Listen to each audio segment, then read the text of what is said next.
Good morning and happy Wednesday. I'm Simone Del Rosario, the business correspondent over at Straight Arrow News. We're about mid-November. We've made it through a jobs report. We've made it through an election. We've made it through another Fed rate cut. And now we're getting ready to release the consumer price index. So the first inflation numbers that we're going to see so far from October. So the CPI report coming out in about 5 minutes. And what's going to happen here is we're going to be looking down at our screens and revealing the data to you as it comes.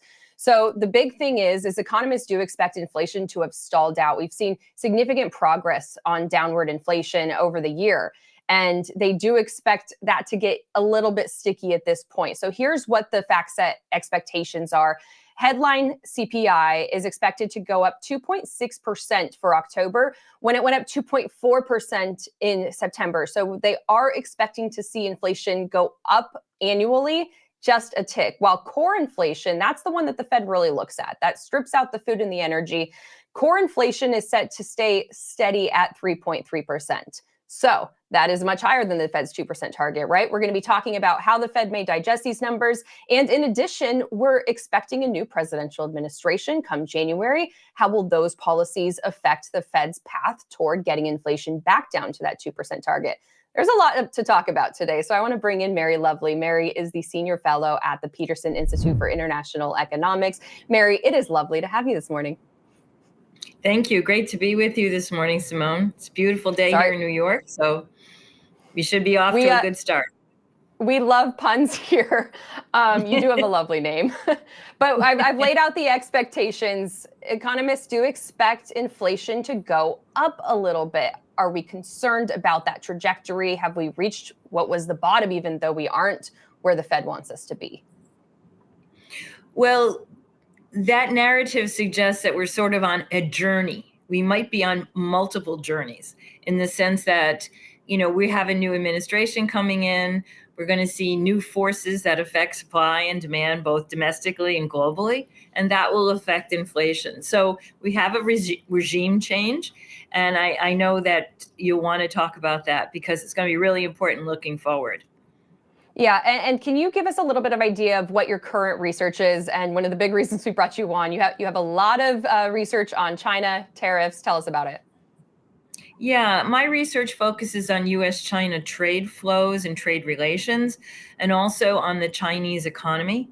Obviously, with the election, this being an election year, I've done a lot of work on tariffs and what they might mean for consumer prices, for who pays the tax burden, especially as President-elect Trump has talked about replacing some of the income tax with tariff revenue. Yeah, and he's proposed a lot of tax cuts. Several things on his proposal list are in nature inflationary. Tax cuts. We are going to be seeing increased spending, and then, of course, tariffs. Yes, of course. Tariffs would certainly be, number one on my list for what's going to be inflationary. He's promising them at high rates. So on China, 60%. And we can talk about kind of which goods and services is that really going to affect. And he's promised them quickly. So we may see them, as early as Q2 of next year. And of course, his expectations. People know that's coming. That will be built into expectations for prices and rates. Would you expect companies to be raising prices ahead of President-elect Trump even going into office? I think that companies want to raise prices when they feel consumers are able to accept them. So it may be when they're bringing out a new model or when they're just refreshing their price list for customers, if they're dealing with industrial customers, or if they think the economy is moving ahead really well.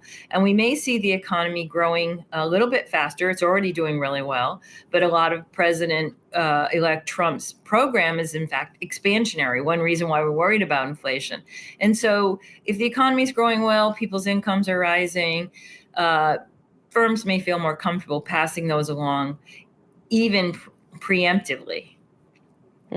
Yeah. Okay. So I'm laying out what we're doing right now. It is 8:30 on the dot. The Bureau of Labor Statistics isn't always perfectly on time, but I just refreshed and here we are. Okay.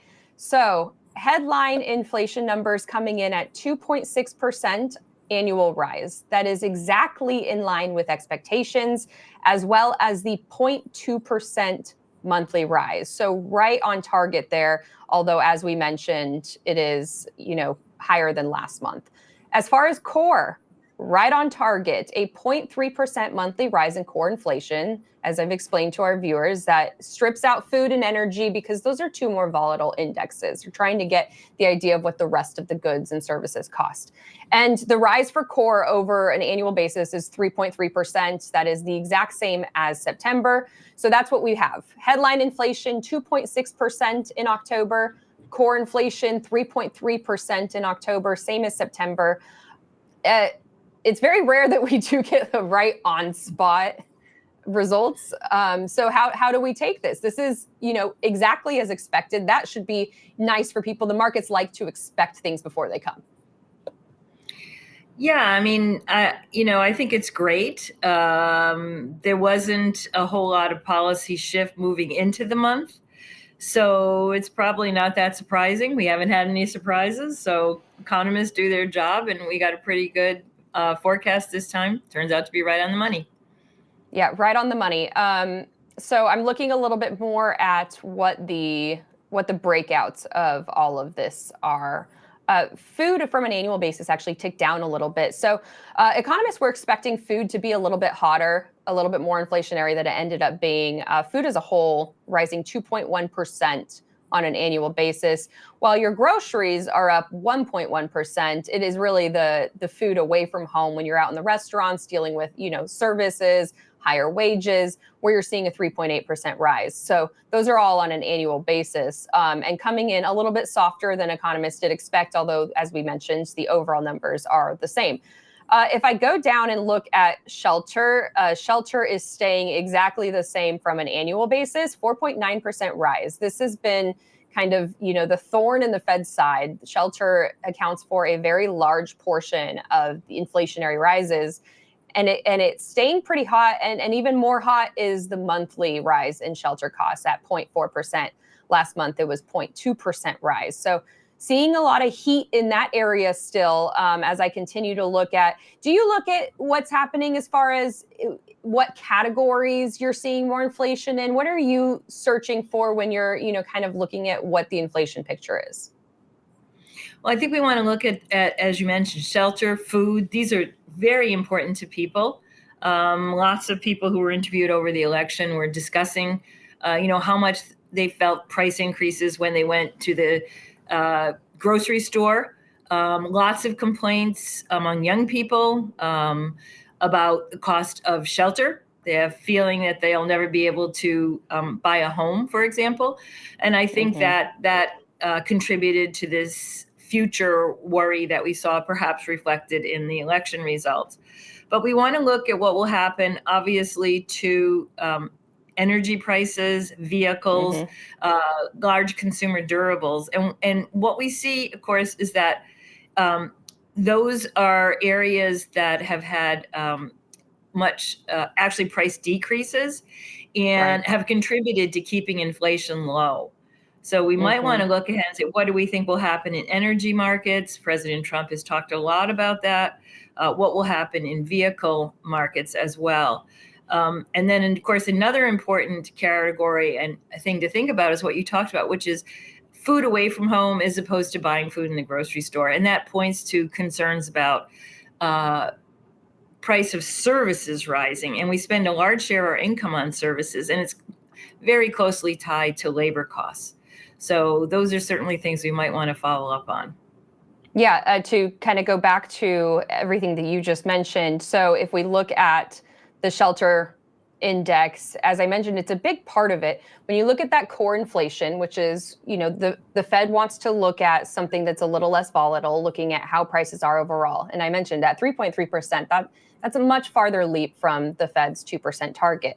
But shelter alone, the rise over the last year accounts for 65% of that core inflation. That is a huge chunk of what these prices are. So until the country sees that deflationary pressure or disinflation in the shelter prices, we're going to continue to see inflation market marks that are off the mark, right? And then as far as the energy is concerned, you mentioned that those are actually deflationary. So negative 4.9% on the energy index over the past year. And vehicles, new vehicles, negative 1.3%. So 1.3% cheaper. And used cars and trucks, remember when those were so expensive? Used cars and trucks now at negative 3.4. Noting, however, that the price in used cars and trucks did jump up for the month. So if you were out buying a truck or car last month that was used, the prices were up 2.7% on the month, but still down year over year. And that has a lot to do with how crazy those prices went up. Okay, so we've got the official numbers down for October as expected, but still showing that, the B of A economists said sideways inflation. So we've been trying to move down for so long. They said inflation is moving sideways after a period of disinflation. Is that how you read it? Do we feel like these numbers are kind of indicative of, at least the headline was so close to that 2% target, and now it's kind of looking a little further away from it? I think people are worried that we're not just sideways, we're plateauing, and that we're going to go back up. And this is, of course, a concern because a lot of markets have built in an expectation for another rate cut from the Fed. And whether that happens or not clearly is going to be influenced by the numbers we saw today, which were as expected. But there's a lot of concern as to whether that rate cut is really warranted given expectations of higher inflation next year. So, for example, just looking at shelter, a lot of people, I think, want interest rates to go down, right? If you're buying a home, financing of that home is a huge part of what you'll pay in your monthly bill. And we saw interest rates come down and then pop back up. So, I think there's a possibility here that we're not just moving sideways, we're actually plateauing and we're on our way back up. Yeah, that would be really bad news for the efforts that have been happening to try to get inflation down. We've had, that interest rate, the highest it's been in decades. People are seeing that, feeling that, unable to get a mortgage because that monthly payment is so much more than they have the ability to spend. Yeah, and I think it's something we don't talk a lot about, which is kind of intergenerational equity. So, older people either own their homes outright because they've already paid off their mortgage, or they're holding on to mortgages that were as low as, 2.75%. New people coming into the market now are seeing interest rates of 7 or higher. They like, what's happening to me? And I think among young people, that is a very big concern. Of course, that gets reflected in the cost of apartments and other things that young people are looking to buy as well or to spend money on. So I think that interest rates, which are tied to the CPI numbers, at least nominal interest rates, are going to be affected by what we see today. If we're at a plateau, we don't know yet. Are we going up, going down? But I think there's a lot of warnings starting to come that inflation will go higher. I did a report, I think last week, based off data from the National Association of Realtors, and it was saying that the average home buyer today is 56 years old. First-time home buyers fell to historic lows. They've been tracking this for decades. First-time home buyers now make up less than a quarter of the home buyers out there. And the age of first-time home buyers, now 38 years old. That is not, what we were raised on to believe, well, if you work really hard, you're going to be able to buy your first home at age 38. That's already up 3 years just from the year before when interest rates were already high. So to your point, it really is pushing different economic pushes and pulls, really, as to what's happening with those interest rates and how it's so closely tied to how people act and what moves they make moving forward and building that equity as well. Neil Kashkari, the Minneapolis Fed president, said yesterday that there would have to be a surprise on the inflation front today to be able to change things so dramatically. The outlook is that the Fed is going to cut again in December, a quarter basis point cut. And I'm looking at what traders are thinking, and there's like almost a 60% chance in their mind that the Fed's going to cut by a quarter point. But that no cut territory is growing a little bit in consensus. More than 40% are betting on a no cut territory. There's zero surprise in this inflation report. So do you expect the Fed to move forward with that cut, and should they? Oh, wow. That's a big question. First of all, your numbers on first-time homebuyer age is very interesting. And I think really does reflect what I'm hearing from my college students, from my graduate students, from my own kids. I think it's very telling about, obtaining the American dream and how people feel with inflation being kind of front and center. In terms of the cut, I mean, I don't know what they'll do, obviously, but, yes, the inflation numbers came in as we expected, but we have had some uncertainty, resolved this month, which is that we know who won the election. And while both candidates had programs that many economists thought were inflationary, new spending, for example, there's been, I think, on the Trump program, more concern because of the renewal of the tax cuts that were enacted under Trump 1, for example, and of course the tariffs, which he has not only promised, he's drilled down on over the last couple of days in his statements.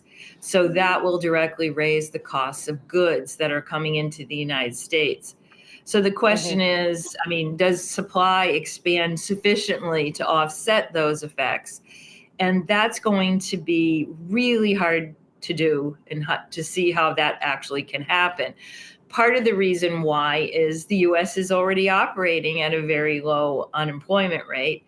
And the incoming administration has promised a lot of deportations of undocumented workers. Now, regardless of how you feel about this policy, what it will do is affect the size of the labor force. And two places where it matters a lot are agriculture and services. So the kitchens of restaurants, for example. And so this is going to be really inflationary, push the price of those services and those goods up. And I think people will feel it pretty fast, because if there's one thing we do is we go to the grocery store, we like to eat out occasionally, and we'll feel those pretty quickly, I think. Yeah, 3 times a day. That's when we're affected by the price of food, right? 5 times a day. However your schedule is, you can't get away from it. That's why when we were dealing with this massive inflationary episode, I mean, we continued to talk about grocery prices because, gosh, I can't believe I'm spending $3 for a single bell pepper. I mean, it's crazy. It's how expensive things have gotten. And now you're saying that there's a big chance that that's going to continue to rise. Before we get into how things are going to change on the inflation front with President-elect Trump in office, is there a reason that inflation is stagnating right now? So this would be before, this is October. This is before he's won the election. This is, all of these factors put aside. Was there a reason that people believed that we might have plateaued, and why we're seeing the increase today? Well, I mean, we did have a lot of inflationary pressures resolved. So shortages of vehicles, for example, supply chain snarls and holdups, the energy situation in other countries, Europe, for example, still an issue for them, very high energy costs, but it's settling into kind of the new normal. So those pressures have settled. We've seen actually having a deflationary effect in the U.S., energy prices, and then, of course, vehicles. We had a big vehicle shortage. You mentioned when people were looking at the prices of used cars going sky high. So we had a lot of things that came out of not just the pandemic, but also Russia's invasion of Ukraine, impacting the prices of goods and services. Those things have settled down now. That doesn't mean they're all resolved, but they're not pushing up prices anymore. So those were all good things that allowed the Fed to think, okay, we have done our inflation fighting and we're able to kind of take the foot off the brake right now. And there was a lot of talk, and I'm sure you discussed it here, on soft landing. Some people even taking a little victory lap. But as I said, things have changed. We now know that the incoming president of the United States is going to be Donald Trump. And so we're going to have to talk about how hot he'll run the economy, what other things his various programs on the international front, on the domestic front, will do, as I said, to that supply-demand balance. Okay, so let's dig into the tariff of it all. We know that President-elect Trump is promising big tariffs. This has been a cornerstone of his economic policy.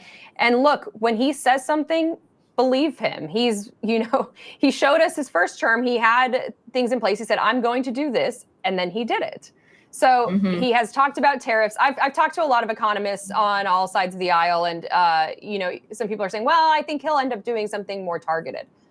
We're going to work off of what he's told us. He wants across the board tariffs, and he wants really high tariffs on China, and perhaps Mexico as well might come into play. So that all being said, what are you expecting the tariff landscape to be like? Do you expect it to be as high as his campaign promises? Do you expect there to be a little bit of moderation in what happens? What are you expecting? Yeah, this is a great question, Simone. And I think, we're all trying to look into the crystal ball and make some guesses here, right? Because there's a lot of factors that will go into what he actually does. A lot of people also say he's a deal maker. So we may see him threatening these tariffs, but not actually carrying them out. That's true. Given the people that he's beginning to appoint, and reports, although not, that he wants to offer an important position related to international economic policy to Ambassador Robert Lighthizer, who was his trade representative in the first term. We expect tariffs will be right at the top of the menu. Regarding the tariffs on China, where former President Trump, as candidate Trump, promised a flat 60, I expect we'll see action quite quickly. And that is because he'll tack these onto the original, what's called the Section 301 case against China.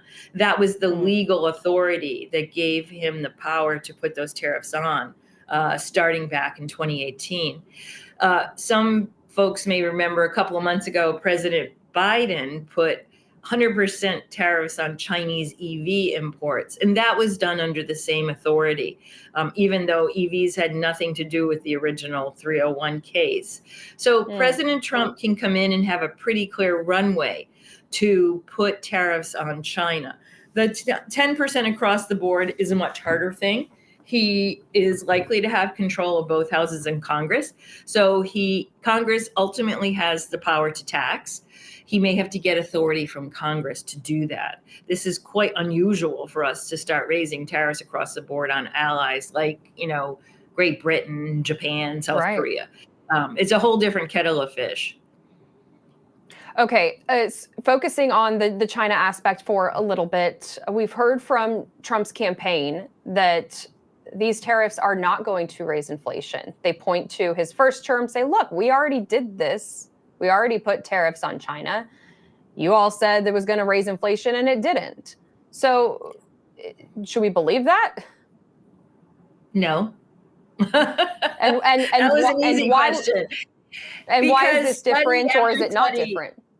Right, because basically what we do is we look at the prices of things when they come across the border. And we say, are these higher? Are they higher by the amount of the tariff? And the answer is the price that we paid the foreign exporter, i.e. the Chinese manufacturer, didn't change. And then we paid the tax. So the answer is every study found that the importer paid 100% of the new tax. Now, was all of that passed through to the final consumer? Well, that's a long road, because a lot of these products that we get from China are inputs, things that manufacturers use. So something like a small electric motor that's then used in a metal fishing boat, for example, little boat you might take out with your dad or your granddad to fish. That boat has content in it that comes from China. And we all know that. And those prices go up, and then it gets reflected in the ultimate price. So we have to track it through that, complicated route. Even goods that come across the border seem simple. They're going to go on the shelf in Target or Walmart, but then we get retailing costs on top. So some of that was passed through right away to consumers and some wasn't. Companies have to decide, do I take a little bit of profit, don't turn away my customers, make sure they keep coming to my store, or do I pass it all through now because I really don't have the ability to bear it myself? And what we saw was it was partial pass through to consumers, but that whole process was really shortcut by the pandemic. So what will happen in the long run is we don't have good information from the Trump 1 tariffs. But we do know that those costs were paid by Americans somewhere along the value chain. So I think that saying that it's foreigners who pay it is just simply not supported by any evidence. It's sort of wishful thinking. There's another part to this, which I think may be less well appreciated by folks, which is that not only is most of what we get from China used by U.S. manufacturers, and the higher costs hurt them. And we have documented evidence that it led to layoffs in companies that used a lot, or a decrease in employment in a lot of places that used a lot of these inputs. But a lot of the bundle is electronics and things like laptops, cell phones, game systems, your Apple Watch. And these were not taxed at all. So if he's talking about a flat 60, it's going to go on these consumer electronics, and it's going to be huge because you're not actually some things are already taxed at 25. You're going to see it's an incremental tax. It's going to be a huge tax. And so that makes me think that maybe he might back off a bit or do it in stages. We are already hearing companies look to this new reality and see how to move forward. AutoZone CEO told analysts they'd raise the prices ahead of tariffs. Like they are saying, I don't know if it's the quiet part out loud. They're just saying it. If these tariffs come down, we're going to have to raise it. And actually, we think they're coming down, so we're going to go ahead and probably raise our prices before it even happens. Other companies are saying, we'll wait for the policy. But yes, then we're still going to have to raise prices. Steve Madden said that they were going to cut the amount of goods they were importing from China and rely more heavily on different partners. Part of the tariff policy is adjusting, trade relationships. So do you think that these Trump tariffs will in turn bring manufacturing back to the United States or take it away from China? Well, I think it will take it away from China. We did see a decrease in the U.S. Purchases of goods that were taxed. That makes sense, right? You put a tax on one store, you go to another store. But we saw most of that stuff move to other countries, and we had to pay higher prices for it because they're just not as good at making it, or they had to create a factory out of nothing. So it went to Vietnam, it went to Thailand. Very little of it came back to the United States. And that's because think about the products that are being made. Do you think that you can make a tablecloth, a lot of, T-shirts at U.S., and pay a living U.S. wage and still compete with something from Bangladesh or Vietnam? The answer is no, you can't. So we are going to see higher prices. We're not going to see a lot of jobs. Now, if he goes to 60%, some companies will come back, absolutely, or will get foreign investment in the United States. And that's another reason why we might see higher inflation, because we're going to see some foreign investment in the United States. People will say, aha, that's the tariffs creating jobs. Yes, but it's going to be at much higher prices, which means that you won't be able to buy something else. And that's the part that I think is more difficult to grasp, the idea that if I have to spend a lot more buying apparel, buying, clothes for my kids, well, then I can't spend it at the grocery store. I can't spend it on local services like eating out. And we've traced through that. And on net, the tariffs are job losers. There's just no way around the evidence Now, people are okay with that because, as you mentioned, part of the idea is to move supply chains away and reduce our dependence on China. It's true, it's an important goal, but it's going to be costly. And we shouldn't pretend that it's all sunshine. It's going to be lower prices and more jobs, because it just doesn't make sense economically that that's how it will happen. And would China retaliate? And what would that look like, and how would that affect us? Well, if China retaliates, obviously it's going to make it harder for U.S. companies to sell abroad. And U.S. is the second largest manufactured good exporter in the world. We haven't talked a lot in this election about how we are actually an export superpower. So that will make it harder for U.S. companies.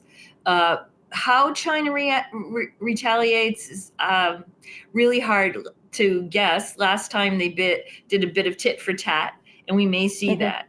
I think if President-elect Trump goes ahead with tariffs broad-based, 10%, 20% on our friends and allies included, we will see swifter retaliation. Everyone is going to be has been calling President Trump, polishing up their golf games, trying to make nice, hoping that this doesn't come. And I think we'll see an awful lot of diplomatic activity before that. But in the end, if we do go through and actually levy those tariffs, I think we will see retaliation. We'll have to, because these countries, can't let the U.S. do this without, making it clear that they protest. Yeah, absolutely. Okay, bringing it all back around, we've been talking about the Fed's inflation fight for some time. Given everything you've laid out, I'm hearing very clearly prices are going to be going up. Should the Fed be moving accordingly and stop cutting its rate in anticipation that there are going to be inflationary pressures coming, because multiple parts of his policies suggest that? I really don't know what the Fed will do or what they're looking at and why but I think it's the probability of the cut has gone down, and that even if they do cut, we're likely to see rate increases in 2025. Lots of the Trump program, the tax cuts, as I mentioned, more foreign investment into the United States, the deportations, which will hurt on the supply side, all point in one direction, which is higher inflation. And I'm refreshing what traders are thinking about all this, the probability of a cut in December. And I guess they're really taking Neel Kashkari's comments to heavy, in that now about 80% think there's going to be a cut in December, versus now it's just about 20% who think there's no cut. So Neel Kashkari, Minneapolis Fed president, as I mentioned much earlier, said that there would have to be some sort of big surprise in the inflation numbers for them to change their outlook. And there's zero surprise in this one, because it came in right on target. Mary, we're going to leave it there. Mary Lovely from the Peterson Institute for International Economics. We really appreciate your time today. This has been just a great conversation. Looking forward to what's coming next with inflation, and we'll just have to see where it goes from here. Thanks so much, Simone. It was really fun to chat with you.